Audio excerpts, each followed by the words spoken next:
আরজি করে এখনো পর্যন্ত অচল অবস্থা জুনিয়র ডাক্তাররা তারা কিন্তু এখনো পর্যন্ত কর্মবিরতিতে অনড় রয়েছে। আর অন্যদিকে টানা 7 দিন ধরে কিন্তু সন্দীপ ঘোষকে জিজ্ঞাসাবাদ করা হচ্ছে এবং আজকেও তার সেখানে যাওয়ার কথা রয়েছে এবং তাকে আবারও জিজ্ঞাসাবাদ করা হবে বলে খবর পাওয়া যাচ্ছে। সন্দীপ ঘোষের পলিগ্রাফ টেস্ট হতে পারে এবং একই সঙ্গে যে 4 জন চিকিৎসকের সঙ্গে ওই চিকিৎসক পড়ুয়া লাস্ট ডিনার সেরেছিলেন তাদেরকেও পলিগ্রাফ টেস্ট করানো হবে এবং সেই সঙ্গে সন্দীপ ঘোষ এবং একজন সিভিক ভলান্টিয়ার যে সঞ্জয় রায় ঘনিষ্ঠ তারও পলিগ্রাফ টেস্টের খবর পাওয়া যাচ্ছে এবং এই বিষয়ে যে অনুমতি বা যে আরজি সেটা শিয়ালদা কোর্টে জানানো হয়েছিল এবং তারপর এই প্রসেসটার তোড়জোড় কিন্তু শুরু হয়েছে।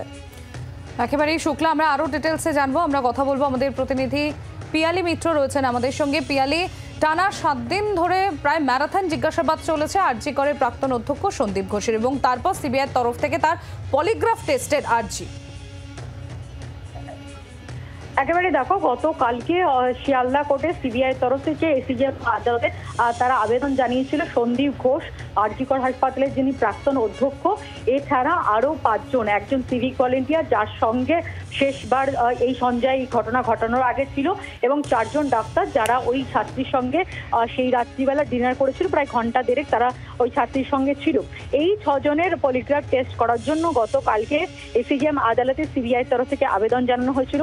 এসিজেএম আদালত সেই আবেদন মঞ্জুর করে এবং আবেদন মঞ্জুর হবার পর 6 জনকে শিয়ালদা কোর্টে নিয়ে যাওয়া হয়। তার কারণ তুমি জানো যে পলিগ্রাফ টেস্ট করতে গেলে যাদের ক্ষেত্রে যাদের পলিগ্রাফ টেস্ট তদন্তকারী সংস্থা করতে চাইছে, সেটা কোনো সন্দেহভাজন হতে পারে, কোনো উইটনেস হতে পারে, কোনো অ্যাকিউজ হতে পারে, তাকে কিন্তু বিচারকের সামনে হাজির হয়ে কনসেন্ট দিতে হয় যে তার পলিগ্রাফ টেস্ট করানোর ক্ষেত্রে কোনো রকম আপত্তি নেই, তাকে কোনো জোর করা হচ্ছে না এবং তার জন্য সুপ্রিম কোর্টের নির্দিষ্ট গাইডলাইন্স রয়েছে। গতকালকে এই কনসেন্ট নেওয়ার জন্য তাদেরকে নিয়ে আসা হয়েছিল, যদিও এখনো পর্যন্ত এটা স্পষ্ট নয় এই 6 জনই তাদের পলিগ্রাফ টেস্টের সপক্ষে তারা কনসেন্ট দিয়েছে কিনা। গতকালকে বিকেলবেলা তাদেরকে নিয়ে যাওয়া হয়। পাশাপাশি তোমাকে জানিয়ে রাখি, আজকে এই সঞ্জয় রায় যে ঘটনায় এখনো পর্যন্ত যাকে গ্রেফতার করা হয়েছে, সঞ্জয় রায়, তার যে 14 দিনের পুলিশ হেফাজতের মেয়াদ সেটা শেষ হচ্ছে, তাকে আজকে আদালতে পেশ করা হবে। তার জন্য গত সোমবার দিনকে সিবিআই তরফ থেকে পলিগ্রাফ টেস্ট করার জন্য আবেদন জানানো হয়েছিল, কিন্তু মঙ্গলবার দিনকে সঞ্জয়কে পলিগ্রাফ সংক্রান্ত যে কনসেন্টের যে হিয়ারিং তার জন্য আনার কথা থাকলো। সিবিআই তরফ থেকে সময় চাওয়া হয়েছিল এবং আজকে সেই কনসেন্ট সংক্রান্ত হিয়ারিং বা এই সঞ্জয় রায় তিনি পলিগ্রাফ টেস্টে রাজি কিনা সেই মর্মের যে সিদ্ধান্ত বা হিয়ারিং সেটা হওয়ার কথা। এবং তুমি জানো গতকালকে সুপ্রিম কোর্ট এসিজেএম কোর্টকে নির্দেশ দিয়েছে যে আজকে বিকেল 5টার মধ্যে সঞ্জয় রায়ের পলিগ্রাফ সংক্রান্ত যে আবেদনের যে মামলা সেটা যেন নিষ্পত্তি করে। ফলে সব মিলিয়ে তদন্তকারী অফিসাররা পলিগ্রাফ টেস্ট করাতে চাইছেন যে এখনো পর্যন্ত এই সন্দীপ ঘোষ বা ডাক্তার বা সিভিক ভলেন্টিয়ার তাদের কাছ থেকে বা সঞ্জয় রায় তাদের কাছ থেকে যে বয়ান তারা পেয়েছেন সেই বলেছেন সেই বিষয়টাকে তারা নিশ্চিত হতে চাইছেন এবং তারা কোনো রকম তথ্য কিছু গোপন করছে কিনা সেই 100% সেই বিষয়গুলো নিশ্চিত হওয়ার জন্য এই পলিগ্রাফ টেস্টের সিদ্ধান্ত নেওয়া হয়েছে বলে সিবিআই সূত্রের খবর। পিয়ালি, তুমি আমাদের সঙ্গে থাকো। এদিকে আরো একবার আপনাদের সামনে গোটা বিষয়টি তুলে ধরবো। শুক্লা, আমরা 7 দিন ধরে সন্দীপ ঘোষের ম্যারাথন জিজ্ঞাসাবাদ করেছে সিবিআই এবং আরজি করের এই ঘটনায় কে সত্যি কথা বলছে আর কে মিথ্যে কথা বলছে, কারণ স্ক্যানারে রয়েছে সন্দীপ ঘোষই শুধু নয়, তার সঙ্গে যে 4 জন চিকিৎসক তারা সেদিন নির্যাতিতার সঙ্গে রাতে ডিনার করেছিল এবং তার পাশাপাশি অভিযুক্ত সিভিক ভলেন্টিয়ার সঞ্জয় রায়ের আরেক যে বন্ধু সিভিক ভলেন্টিয়ার আছে সেও।